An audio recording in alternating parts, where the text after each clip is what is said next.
கிறிஸ்துவில் அன்பானவர்களே, இயேசு கிறிஸ்துவின் நாமத்திலே நான் உங்களை வாழ்த்துகிறேன். கடந்த சில நாட்களாக ஒரு செய்தி ஊடகங்கள் வாயிலாக நமக்கு மிகப்பெரிய மனவேதனையை உண்டு பண்ணியிருக்கு.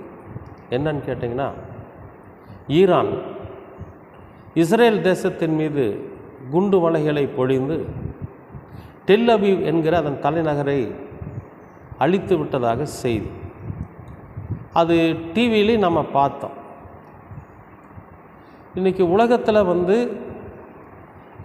திறமையான போர்க்கருவிகள் யாராலையும் ஜெயிக்க முடியாத அளவுக்கு போர் பயிற்சிகள் பெற்றிருக்கிற ஒரு நாடு அப்படின்னா அதில் முதன்மையான இடத்துல இருப்பது இஸ்ரேல். எல்லோரும் அதைத்தான் சொல்லுவாங்க, வரலாறும் அதைத்தான் சொல்லும். அப்படிப்பட்ட தேசத்தில் ஈரான் என்கிற ஒரு நாட்டினுடைய படைகள் போய் உள்ள எல்லாத்தையும் ஒரு நகரத்தையும் அழிச்சிருச்சு. அது அதனுடைய இஸ்ரேல் தேசத்தினுடைய ஒரு தலைநகரத்தில் ஒன்று. ஏன் இது நடக்குது அப்படின்னு நாம் யோசிக்கலாம். மூன்றாம் உலகப் போரின் துவக்கம், மூன்றாம் உலகப் போரின் துவக்கம்.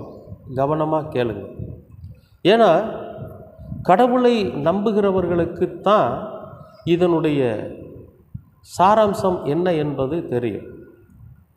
இது மூன்றாம் உலகப் போரின் துவக்கம். எப்படி சொல்கிறீங்க அப்படின்னு உங்களுக்குள்ள ஒரு கேள்வி எழும்பலாம். இப்போது வேதத்தில் உரைக்கப்பட்டிருக்கிற ஒரு சில வசனங்களை கொண்டு இதன் ஒப்புமானத்தை நாம் தியானிக்க முடியும். நாம் அந்த மூன்றாம் உலகப்போர் வராமல் இருக்கிறதுக்கான ஜெபத்தில் இருப்போம். ஒருவேளை கர்த்தர் நம்முடைய ஜெபத்தை கேட்கிறவரானால் இந்த அழிவிலிருந்து நம்ம பாதுகாப்போம். சகரியா 14ஆம் அதிகாரத்தில் 2வது வசனம், எருசலேமுக்கு விரோதமாக யுத்தம் பண்ண சகல ஜாதிகளையும் கூட்டுவேன். நகரம் பிடிக்கப்படும், வீடுகள் கொள்ளையாகும், ஸ்திரீகள் அவமானப்படுவார்கள், நகரத்தாரில் பாதி மனுஷர் சிறைப்பட்டு போவார்கள், மீதியான ஜனமோ நகரத்தை விட்டு அறுப்புண்டு போவதில்லை. கர்த்தர் புறப்பட்டு யுத்த நாளிலே போராடுவது போல அந்த ஜாதிகளோடு போராடும். ரசாயன குண்டுகள் கூட அதிகமாக வச்சிருக்கிற ஒரு நாடு எதுனா அது இஸ்ரேல் தேசம்தான். அந்த தேசத்தில் இருக்கக்கூடிய ஒரு முக்கியமான நகரம் எருசலேம். இந்த எருசலேம் பிடிக்கப்படும். இப்போ தான் டெல் அவீவை பிடிச்சிக்கிறானுங்க, அழிச்சிருக்கிறானுங்க. வெறும் ஒரு நாடு மட்டும் ஈரான் மட்டும் அதைய அழிச்சிருக்கிறோம். ஆனால் ஈரான் நாட்டுக்கு சப்போர்ட்டாக உதவிக்கரம் நீட்டுவதற்கு அநேக நாடுகள் ஒன்றுபடுவாங்க. அநேக நாடுகள் ஈரானோடு சேர்ந்து இணைந்து இஸ்ரேல் தேசத்தை அழிப்பாங்க. தேசம் முழுவதும் குண்டு மலைகளினால் அழிக்கப்பட்டதற்கு பிறகு எருசலேம் நகரம் பிடிக்கப்படும். இந்த எருசலேம் நகரத்தை பிடிக்கணுங்கிறது அவங்களோட எண்ணமே. இந்த எருசலேமை பிடிக்கிறதுக்கு முன்னால் அவன் அதை சுற்றி இருக்கக்கூடிய எல்லாத்தையும் அழிக்கணும். அழிச்சாதான் எருசலேம் தேசத்தை அவனால் பிடிக்க முடியும். இப்போ அந்த தேசம் முழுவதும் இருக்கிற கர்த்தருடைய பரிசுத்தவான்கள், கர்த்தரோட பிள்ளைகள் ஒரு தேசத்துக்குள்ளே வருவாங்க, ஒரு ஏரியாவுக்குள்ளே வருவாங்க, ஒரு எல்லைக்குள்ளே அவங்க வருவாங்க. அந்த எல்லை தான் எருசலேம். இப்போ எருசலேம் தேசத்தை பிடிச்சி அதை அழிச்சிட்டாங்கன்னு வச்சுங்க, இந்த கிறிஸ்தவம் இல்லாமல் போகும். அதை அழிச்சிருவாங்க. இதை அழிக்கிறதுக்கு அவங்க முயற்சிக்கிறப்ப கர்த்தரே யுத்தம் பண்ணுவார். ஆண்டவரே இறங்கி யுத்தம் பண்ணுவார். அந்த ஒலிவ மலையின் மேலே அவருடைய பாதங்கள் நிற்கும் அப்படின்னு சொல்லி இந்த சகரியாவில் எழுதப்பட்டிருக்கு. சரி, ஏன் இது நடக்குது, என்ன காரணம் அப்படின்னா, கர்த்தரோட பிள்ளைகள் யாருன்னு கேட்டிங்கன்னா, இஸ்ரேலின் மக்கள் கர்த்தரோட பிள்ளைகள். பல சமுதாயத்திற்கும் பல ஜாதிகளுக்குள்ள இருந்து இந்த இஸ்ரேல் ஜனங்களை கர்த்தர் தெரிந்து கொண்டார்.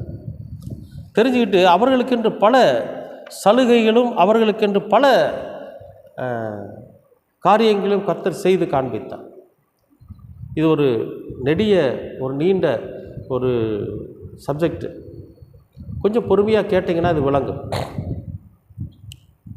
ஓசியா 4ஆம் அதிகாரம். இஸ்ரேல் புத்திரரே, கர்த்தருடைய வார்த்தையை கேளுங்கள்.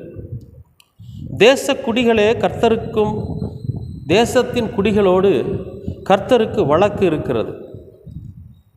அதேனென்றால் தேசத்திலே உண்மை இல்லை, இரக்கமும் இல்லை, தேவனை பற்றிய அறிவும் இல்லை.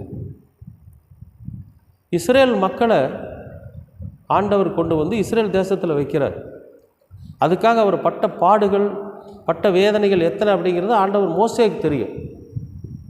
இந்த இஸ்ராயேலின் மக்களை கொண்டு வருவதற்கு, ஆபிரகாமுடைய சந்ததியை கொண்டு வருவதற்கு, எகிப்திலிருந்து கொண்டு ஒரு கானான் தேசத்தில் அப்படிங்கிற தேசத்தில் நட்டுவதற்கு அவர் எவ்வளவு பாடுகள் பட்டு அதை கொண்டு வந்தார் அப்படிங்கிறது நாம் யாத்திராகமோ லேவியராகமோ அதை வாசித்து பார்த்துக்கலாம். அப்படி கொண்டு அவர்களை குடியமர்த்தி அவர்கள் வாழ்வதற்கு வாழ்வாதாரத்தை உருவாக்கி கொடுத்திருக்கிற கர்த்தரிடத்தில் அவர்கள் உண்மை இல்லாமல் இருக்கு. ஆண்டவர் சொல்கிறார், அவர்களிடத்தில் உண்மை இல்லை. அன்பானவர்களே, இன்றைக்கும் பரிசுத்த இந்த வேதாகமத்தை வாசிக்கிற மக்கள், கிறிஸ்துவை ஏற்றுக்கொண்டிருக்கிற மக்கள், அதன் உடன்படிக்கையை ஏற்றுக்கொண்டிருக்கிற மக்கள் இந்த வேத வசனத்தின்படி நடக்கிறது இல்லை. நாமெல்லாம் இயேசு கிறிஸ்து வந்ததற்கு பிறகு அவருடைய சுவிசேஷத்தை கேட்டு அவரை பார்த்ததில்லை. ஆனால் இந்த வார்த்தையை நம்பி நாம் கிறிஸ்துவுக்குள்ளாக வாழ்ந்து கொண்டிருக்கிறோம். ஆனால் இஸ்ராயேலின் மக்கள் நேரடியாக கடவுளால் தெரிந்து கொள்ளப்பட்டவர்கள். அவங்க இந்த பாவத்தை செய்கிறாங்க. என்ன செய்கிறாங்க? இரக்கமும் இல்லை, உண்மையும் இல்லை, தேவனை பற்றிய அறிவும் இல்லை. அடுத்து சொல்கிறார் பாருங்க, பொய்யானையிட்டு பொய் சொல்லி கொலை செய்து திருடி விபச்சாரம் பண்ணி மிஞ்சி மிஞ்சி போகிறார்கள், இரத்த பலிகளோடு இரத்த பலியை சேர்கிறது. அவங்க இந்த உலக வாழ்க்கைக்குள்ளே வந்துடுறாங்க. கடவுள் தனக்கென்று தெரிந்து கொள்ளப்பட்ட அந்த ஜனங்க, இஸ்ரேல் ஜனங்க என்ன பண்ணாங்கன்னு கேட்டிங்கன்னா, இப்படிப்பட்ட பாவத்தில் விழுக ஆரம்பிக்கிறாங்க. அதனால் இதன் நிமித்தம் தேசம் புலம்பும், அதில் குடியிருக்கிற அனைவரோடு கூட மிருக ஜீவன்களும் ஆகாயத்து பறவைகளும் தோய்ந்து போகும், கடலின் மச்சங்களும் மாறிக்கொள்ளப்படும். ஆகிலும் ஒருவனும் நியாயத்தை காண்பிக்கவும் ஒருவனும் அவர்களை கடிந்து கொள்ளவும் கூடாது. உன் ஜனங்கள் ஆசாரியனோடு வழக்காடுகிறவர்களைப் போல இருக்கிறார்கள். ஆகையால் பகலிலே இடறி விழுவாய், இரவிலே உன்னோடு கூட தீர்க்கதரிசியும் இடறி விழுவான். உன் தாயை நான் சங்காரம் பண்ணுவேன். என் ஜனங்கள் அறிவில்லாமையினால் சங்காரமாகிறார்கள்.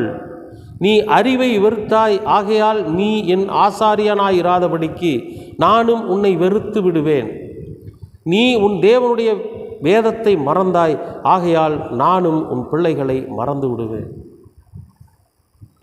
கர்த்தருடைய வசனத்தை அவங்க மறந்துட்டாங்க. இஸ்ரேல் மக்கள் மறந்ததுனால தான் இந்த அழிவு. ஆண்டவர் சொல்கிறாரு, நான் சங்காரம் பண்ணுவேன். அந்த சங்காரத்தின் துவக்கம்தான் இது. இந்த சங்காரத்தின் துவக்கம்தான் இது. ஏன்னா கடுமையான ஒரு பயிற்சி பெற்றவர்கள் அவங்க. ரசாயன குண்டுகளை நிரப்பி வச்சிருக்கிறவங்க அவங்க. கொரில்லா படைகள் அங்கே தான் இருக்குது. போர் பயிற்சி விதவிதமாக போர் பயிற்சி பயின்றவர்கள் அவங்க.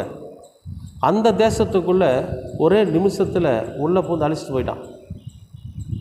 எத்தனையோ ட்ரோன்கள் வந்து உள்ளே விழுகுது, எத்தனையோ ஏவுகணைகள் விழுகுது, எத்தனையோ கட்டடங்கள் அங்கே அழிக்கப்பட்டிருக்குது. டெல் அவீவ் என்கிற அந்த தலைநகரம் எப்படி இருக்குன்னு கேட்டிங்கனாக்கா குப்பையும் கூலமாக இருக்கு. இது கடவுள் அனுமதித்திருக்கிற ஒரு காரியம். ஏன்னா அவர்களிடத்தில் உண்மை இல்லை, கடவுள் பயம் இல்லை, எதுவுமே இல்லை. அறிவில்லை, கடவுளை பற்றின அறிவில்லை. அவர்கள் எவ்வளவாய் பெருகினார்களோ அவ்வளவாய் எனக்கு விரோதமாய் பாவம் செய்தார்கள். அவங்களை எவ்வளோக்கு எவ்வளோ பெருக பண்ணனோ அவ்வளோக்கு எவ்வளோ அவங்க எனக்கு விரோதமாக பாவம் செய்கிறாங்கன்னு சொல்கிறார் இஸ்ரேல் மக்கள். எந்த இஸ்ரேல் ஜனம் கர்த்தருக்கு பரிசுத்த ஜாதி என்று தெரிந்து கொள்ளப்பட்டதோ, இன்றைக்கு எந்த இஸ்ரேலின் மக்கள் கடவுளுடைய பிள்ளைகள் என்று நம்மால் அவர்கள் போற்றப்படுகிறார்களோ, அந்த இஸ்ரேல் தேசத்தின் மக்கள் எவ்வளவு பெருகினாங்களோ அவ்வளவுக்கு அவ்வளவு பாவம் பண்ணிட்டு இருந்திருக்கிறாங்க. அவர்களுடைய மகிமையை லட்சியாக மாற பண்ணுவேன். அவங்களுக்கு எவ்வளோ பெருமையும் இருக்குது. அவங்க போரில் எவ்வளவு தலை சிறந்தவர்களாக இருக்கிறாங்க, அறிவி சிறந்தவர்களாக இருக்கிறாங்க. எத்தனையோ கண்டுபிடிப்புகளை கண்டுபிடிச்சாங்கல்ல. இதெல்லாம் கண்டுபிடிச்ச பெருமை அவங்களுக்கு இருந்தாலும் அதையை நான் ஒன்றும் இல்லாத பண்ணிடுவேங்கிறேன். எவ்வளோதான் போர் புரிஞ்சு சண்டையில் அவர்கள் பெரிய பராக்கிரமசாலியாக இருந்தாலும் அவர்களை ஒன்றும் இல்லாமல் பண்ணுவேன்னு சொன்னார். அப்படி பண்ணிட்டாரு. இப்போ அந்த இஸ்ரேல் தேசத்தினுடைய அதிபர் என்ன பண்ணுறான்னு தலைமையில் கையை வச்சு உட்காந்துட்டு இருக்கிறான். உலக நாடுகள்கிட்ட உதவி கேட்குற அளவுக்கு அவனோட நிலைமை ஆயிடுச்சு. ஏன்னா அவர்களிடத்தில் உண்மை இல்லை, தேவனை பற்றின அறிவில்லை. இப்போ இது கொஞ்சம் கொஞ்சமாக பிடிக்கப்படும். கொஞ்சம் கொஞ்சமாக பிடிப்பாங்க. இந்த தேசத்தை முழுசும் அழிச்சிருவானுங்க. இஸ்ரேல் தேசத்தை முழுச்சு அழித்து கடைசியில் என்ன பண்ணுவாங்கன்னு கேட்டிங்கன்னா, எருசலேமை சுற்றி நிற்பாங்க. உலகத்தில் இருக்கிற சகல ஜனங்களும் எருசலேமை சுற்றி நிற்பார். அப்போ தான் ஆண்டவர் ஒருவர் நாசத்துக்கு மேல் நாசம் வருகிறதாக கூறப்படுகிறது. தேசமெல்லாம் பாழாகிறது. அசுப்பிலே என் கூடாரங்களும் ஒரு நிமிஷத்தில் என் திரைகளும் பாழாகிறது. ஒரே நிமிஷத்தில். இது எரேமியா 4ஆம் அதிகாரத்தில் இருக்கக்கூடிய வார்த்தை. நான் எதுவரைக்கும் கொடியை கண்டு எக்காலத்தின் சத்தத்தை கேட்பேன். என் ஜனங்களோ மதியற்றவர்கள், என்னை அவர்கள் அறியாதிருக்கிறார்கள். அவர்கள் பைத்தியமுள்ள பிள்ளைகள், அவர்களுக்கு உணர்வில்லை. பொல்லாப்பு செய்ய அவர்கள் அறிவாளிகள், நன்மை செய்யவோ அவர்கள் அறிவில்லாதவர்கள். எப்படி சொல்கிறார்கள்? பொல்லாப்பு செய்கிறதுக்கு எல்லா அறிவும் அவங்கள்ட்ட இருக்கு, நன்மை செய்கிறதுக்கு எந்த அறிவும் இல்லைங்கிற. அன்பானவர்களே, அதனால் இப்போ கர்த்தர் அடிக்கிறார். இஸ்ரேல் தேசம் அழிக்கப்படுகிறது. இப்போ இஸ்ரேல் தேசம் அழிக்கப்படுறப்ப அந்த இஸ்ரேலோட அதிபர் தனக்கு உதவியாக கிறிஸ்தவ நாடுகளெல்லாம் கேட்பார். ஈரானுக்கு உதவிக்கரம் நீட்டுறதுக்கு இஸ்லாம் நாடுகள் முழுசு ஒன்று சேருவாங்க. இப்போ இஸ்ரவேலர்களுக்கும் இஸ்லாமியர்களுக்கும் சண்டை. இஸ்ரவேலுக்கும் இஸ்மவேலுக்கும் சண்டை. அண்ணனுக்கும் தம்பிக்கு சண்டை வரும். இதுக்கு அந்த இஸ்மவேலுடைய நாடுகளுக்கு நம்மை போன்ற இந்து நாடுகளும் மற்ற நாடுகளும் அவர்களை சப்போர்ட் பண்ணுவாங்க. கிறிஸ்தவ நாட்டுக்கு விரோதமாக எல்லாம் எழுப்பி நிற்பாங்க. அப்போ எருசலேமை சுற்றி சகல நாடுகளும் நிற்கும் அதை பிடிக்கிறதுக்காக, அரெஸ்ட் பண்ணுறது. வேறு வழி இல்லாமல் அங்கே இருக்கிறவங்களாம் தவிப்பாங்க. வேறு வழி இல்லாமல் அங்கே இருக்கிற பெண்கள் அவமானப்படுத்தப்படுவாங்க. வேறு வழி இல்லாமல் அங்கே இருக்கிறவர்கள் ஓடி போவாங்க, செத்து போவாங்க. அந்த தேசம் அழிக்கப்படும். அப்போ தான் அங்கே இருக்கிற ஒரு சில கொஞ்சம் பரிசுத்தவான்களை காப்பாற்றுவதற்கு ஆண்டவர் யுத்த வீரனாக அங்கே வந்து நிற்பார். போர் வீரனைப் போல் அங்கே வந்து நிற்பார். அன்றைக்கு இந்த உலகம் முடிவுக்கு வரும். அன்பானவர்களே, உலக முடிவின் ஆரம்பம், 3ஆம் உலகப் போரின் துவக்கம் துவங்கியிருக்கு. ஜெபிங்க. ஏன்னா ஆண்டவர் சொன்னது தான். இந்த வேதத்தில் எழுதப்பட்டிருக்கிற வார்த்தைகள் நிறைவேறி தீரும் வரை ஆண்டவர் ஓய மாட்டார். இதில் சொல்லப்பட்டிருக்கிற தீர்க்க தரிசனங்கள் நிறைவேறித்தான் தீரும். எருசலேம் பிடிக்கப்படும், அது உண்மை.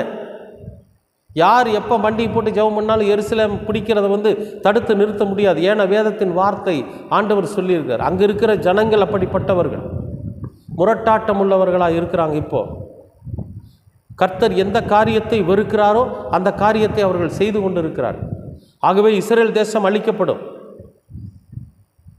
தேசம் முழுசு அழிச்சிட்டு கடைசியாக எருசலேம் நகரத்தை பிடிக்கிறதுக்காக எருசலேம் நகரத்தை சுற்றிலும் பல படைகள் நிற்கும். கர்த்தர் யுத்த வீரனாக இறங்கி யுத்தம் பண்ணுவார். அவர்கள் கண்லேயே அந்த கண்ணு அழுகி போயிடும்.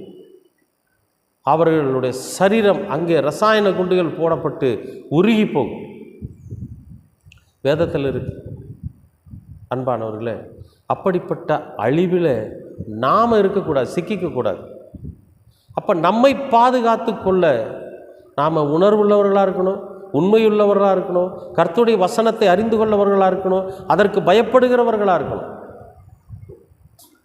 இஸ்ரேல் மக்களைப் போல அழிவுக்கு நம்மை அர்ப்பணிக்கக்கூடாது. அதனால தான் இஸ்ரேல் தேசத்தில் இஸ்ரேல் மக்களுக்குள்ள கடவுள் எந்த சமுதாயத்தை, எந்த ஜனங்களை தன்னுடைய சொந்த ஜனம் என்று சொன்னாரோ அந்த ஜனத்திலிருந்து வெறும் 1,44,000 பேர் மட்டும்தான் கடவுளுடைய சன்னிதானத்துக்கு போக முடியும். ஆனால் நீங்களும் நான் அப்படி அல்ல. இயேசு கிறிஸ்துவுடைய இரத்தத்தில், இயேசு கிறிஸ்துவனுடைய வார்த்தையில், இரத்தத்தில் நம் உடைகளை, நம்முடைய அங்கிகளை தோய்த்து வெளுத்தவர்கள், மகா உபத்திரவத்தில் இயேசு கிறிஸ்துவை தெரிந்து கொண்டவர்கள். திரளான கூட்டம் பரலோகத்தில் அங்கே இருக்கும். பரலோகத்தில் இருப்போம் நாம் திரளான ஜனங்களாக. இஸ்ரேல் மக்களைப் போல மதியற்றவர்களாக, இஸ்ரேல் தேசங்களைப் போல அழிவுக்கு நம்மை உட்படுத்தி கொண்டவர்களாக நாம் இருக்கக்கூடாது. உஷாராக இருங்க, ஜெபம் பண்ணுங்க. 3ஆம் உலகப் போரின் துவக்கம், உலகம் முடிவின் ஆரம்பம். இஸ்ரேல் தேசம் முழுமையாக அழிக்கப்படும், எருசலேம் பிடிக்கப்படும், கர்த்தர் வரப்போகிறார். ஒருவேளை நமக்கு அந்த பாக்கியம் கிடைக்கிறதற்கு வாய்ப்பு இருக்குது. ஏன்னா இன்றைய காலகட்டத்தில் ஒரே நிமிஷத்தில் ஒரு ஏரியாவை அழிச்சிட்டாங்க. அவன் எடுத்துக்கிட்ட நேரம் 1 மணி நேரம் கூட இல்லை, ரொம்ப சொற்ப நிமிடத்திலேயே அந்த தேசத்தை, அந்த டெல் அவீவ் நகரத்தை அழிச்சிட்டு போயிட்டான். அதனுடைய வேகத்தை கணக்கிடுறப்ப இஸ்ரேல் தேசத்தை அழிப்பதற்கு அவர்கள் எடுத்துக்கொள்வது குறைஞ்சபட்சம் 1 வாரத்துக்குள்ள எல்லாத்தையும் அழிச்சிருவானுங்க. ஒருவேளை நமக்கும் கூட இயேசு கிறிஸ்து ஒலிவ மலையில் நிற்கிற அந்த ஒரு காட்சியை பார்க்கக்கூடிய வாய்ப்பு நமக்கும் கிடைத்தால் ஆச்சரியப்படுவதற்கில்லை. அன்பானவர்களே, ஜெபிங்க. நாம் காப்பாற்றப்பட வேண்டும். நியாய தீர்ப்பின் நாட்களில் நாம் கர்த்தருக்கு முன்பாக நிற்கிறவர்களாக இருக்க வேண்டும். நிச்சயமாகவே கவனமாக இருங்க, ஜெபிங்க. தேசத்துக்காக ஜெபிங்க, உங்களுக்காக, உங்கள் குடும்பங்களுக்காக ஜெபிங்க. இந்த தேசத்தின் மக்கள் வியாதியிலிருந்தும், போரிலிருந்தும், பிரச்சனைகளிலிருந்தும், இயற்கை பேரிடர்களிலிருந்தும் காப்பாற்றப்பட வேண்டும் என்பதற்காக ஜெபிங்க. கர்த்தர் உங்களை ஆசீர்வதிப்பார். அன்பின் பரலோக பிதாவே, அருமையான நல்ல இந்த நாளுக்காக நன்றி. இஸ்ரேல் தேசம் அழிக்கப்படுகிறது, முழுவதுமாக அழிக்கப்பட்டு எருசலேம் தேவாலயம், எருசலேம் நகரம் பிடிக்கப்படுகிற போது நீர் அதை சுற்றிலும் நின்று கொண்டிருக்கிற போர் படைகளை அழித்து நீர் மெய்யான தேவன் என்பதை நிரூபிக்கிற நாள் சமீபம். அந்த நாளை காண எங்களுக்கும் ஒரு பாக்கியத்தை தாரும். நாங்கள் இஸ்ரேல் மக்களைப் போல மதிகெட்டு போகாமல் உம்மை ஏற்றுக்கொண்டிருக்கிற பிள்ளைகளாக, உம்மிடத்தில் உண்மையுள்ள பிள்ளைகளாக நாங்கள் ஜீவிக்க நீர் எங்களுக்கு கிருபை பாராட்டு. தொடர்ந்து உமது கிருபையும் அன்பும் எங்களை வழிநடத்தட்டும். உம்முடைய வார்த்தைகள் எங்களை பரிசுத்தப்படுத்தட்டும். இயேசு கிறிஸ்துவின் வழியாய் கேட்கிறோம் நல்ல பிதாவே. ஆமென், ஆமென், ஆமென்.